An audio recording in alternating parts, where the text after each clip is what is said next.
যেতে পারি। আমি বাড়িতে খাবার আগেও ঠিক সেম এই কাজটাই করি। সব কিছু আগে উল্টে উল্টে দেখি যে রান্নাটা ঠিক কী কী হয়েছে, তারপর যেটা যেটা মনে ধরবে সেটা নিয়ে বসে পড়ি। তবে আজকে এখানে খাবারের শুরুটা আমি ফল দিয়েই করছি। বলা যেতে পারে এটা আমার একটা মোটা মাথার বুদ্ধি, চাইলে আপনিও ফলো করতে পারেন। এতে আপনার আশা করি পেটটা ভালো থাকবে।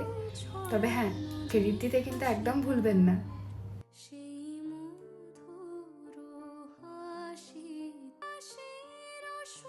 চলুন এবার তাহলে বেরোনো যাক।